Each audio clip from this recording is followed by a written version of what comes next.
Me and My Ladybird by Ellie Statham, age 6. Read by Natasha Hamilton. The sun shone brightly as Ellie played in the garden with her favourite toy, Bear. Today, with Ellie's help, Bear was learning to fly.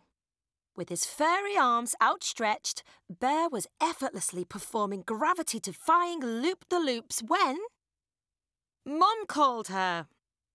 The rest of the flight would have to wait. Later that day, Ellie couldn't wait to get outside again, but to her horror, Bear had disappeared. Searching all across the lawn, into the flower beds, up the apple tree, and even in the vegetable patch. She just couldn't find him.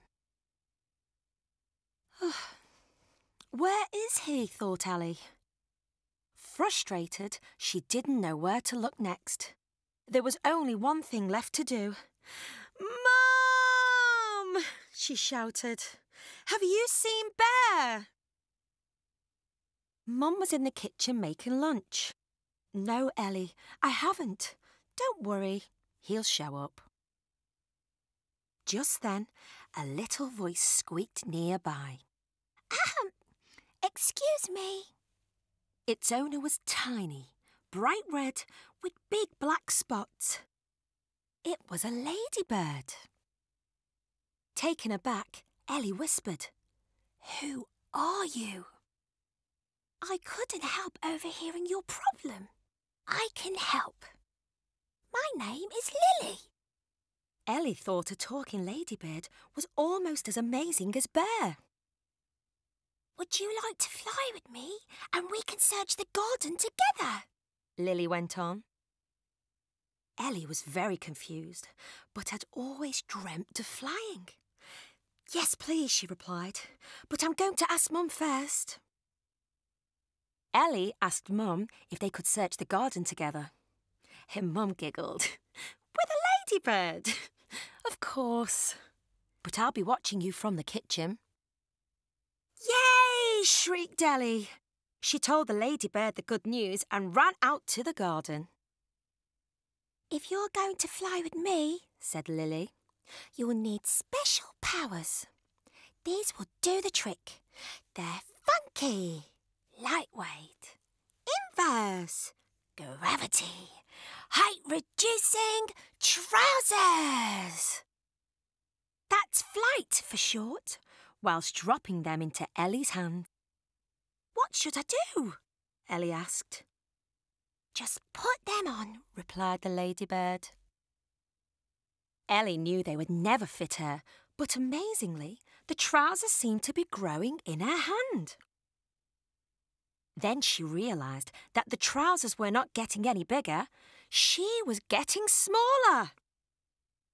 "Now," said Lily, flourishing a wing, "let's find Bear.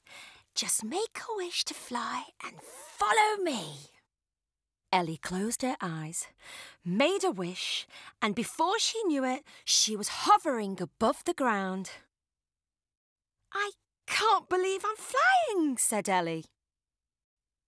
Their first stop was the vegetable patch, where an enormous dozy snail was working his way through a particularly tough turnip. "Morning, Lily," said the snail. "Hi, Sludge. I don't suppose you've seen Ellie's friend Bear, have you?" Sludge counted carefully on his antennae. 1, I've seen a cabbage. 2, I've seen a turnip.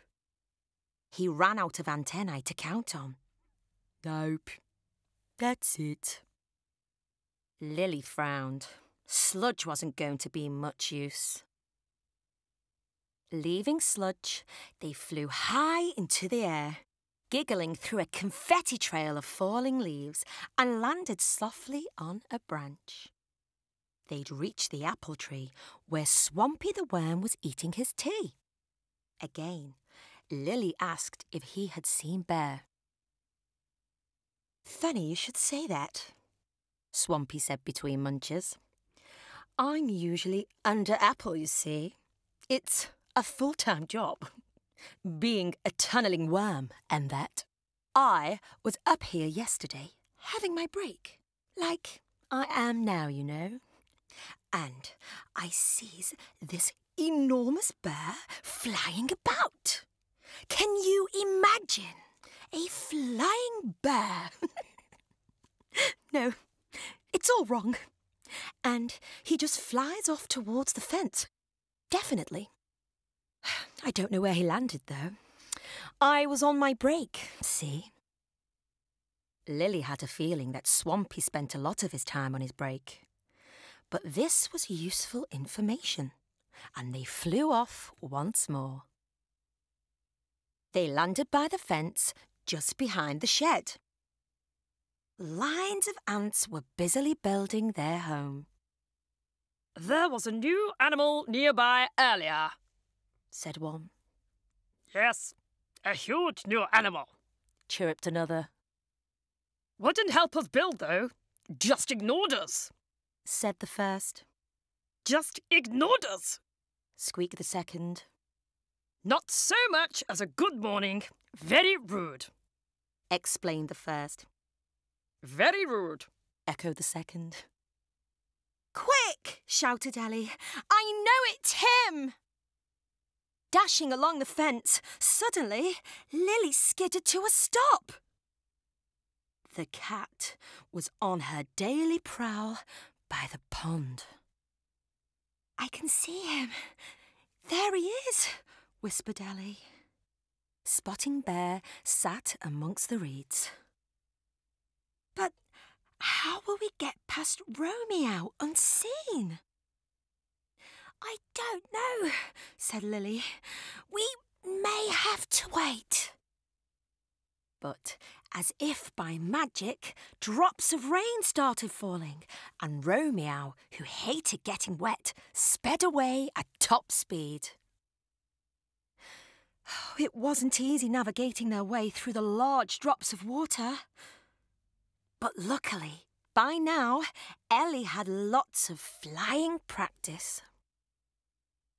Quick, let's go, said Lily, before this rain gets any worse. But when Ellie saw Bear up close, she couldn't believe her eyes. Lily, look how big he is now. How will I ever get him out of the bushes?